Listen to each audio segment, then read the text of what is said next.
প্রথমে আমি ভেটকি মাছের ফিলেগুলোকে ম্যারিনেট করে নেব।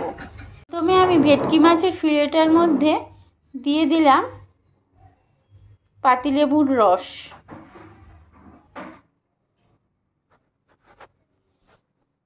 দিয়ে দিলাম পরিমাণ মতো নুন,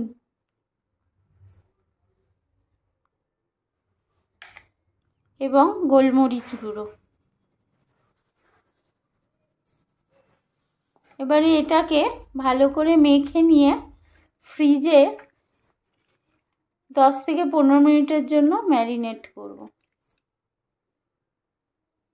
আমি একটা মশলা পেস্ট করে নেব মিক্সিতে।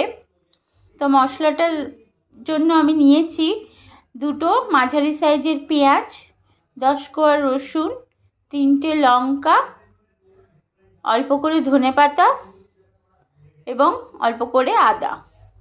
মিশ্রণটার মধ্যে অল্প করে দিয়ে নিতে হবে ধনে জিরে গুঁড়ো, 1/2 টিস্পুন। এবার আমি অল্প কিছু ব্রিটানিয়া বিস্কুটকে মিক্সিতে ঘুরিয়ে ব্রেড ক্রাম্ব করে নেব। 10 মিনিট পরে আমি ভেটকি মাছের ফিলেগুলো ফ্রিজ থেকে বার করে নিয়েছি।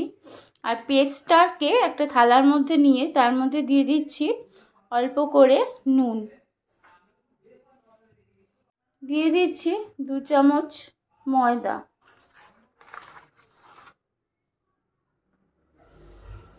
এবারে পেস্টটাকে ভালো করে মিশিয়ে তারপর মাছের ফিলেগুলো এর মধ্যে ভালো করে মাখিয়ে নেব।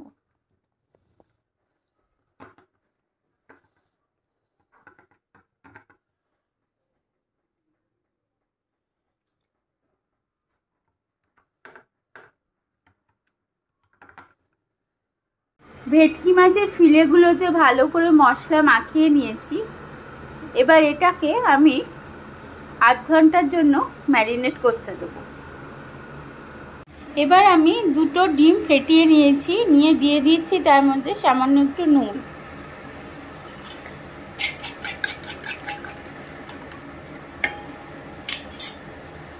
ব্রিটানিয়া বিস্কুট দিয়ে তৈরি করেছি ব্রেড ক্রাম্ব, এর মধ্যেও আমি অল্প পরিমাণ নুন দিয়ে নিলাম।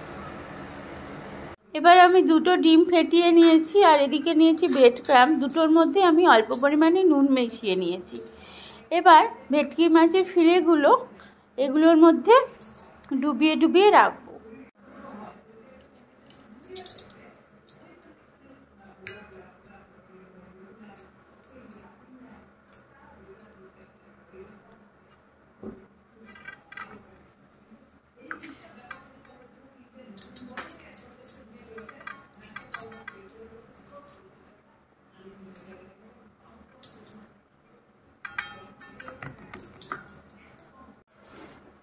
ফিলেগুলোতে আমি ডবল কোট করছি।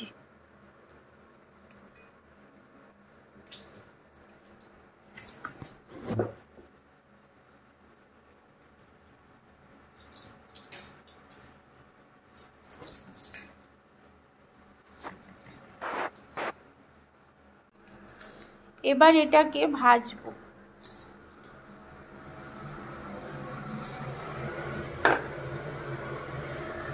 কড়াই তেল দেবো,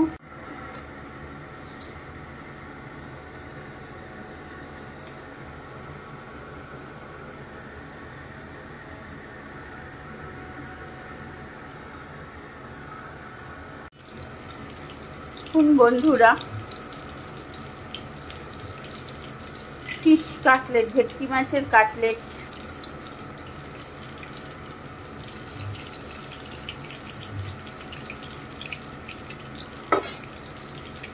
দেখো বন্ধুরা, আমাদের ভেটকি মাছের কাটলেট রেডি।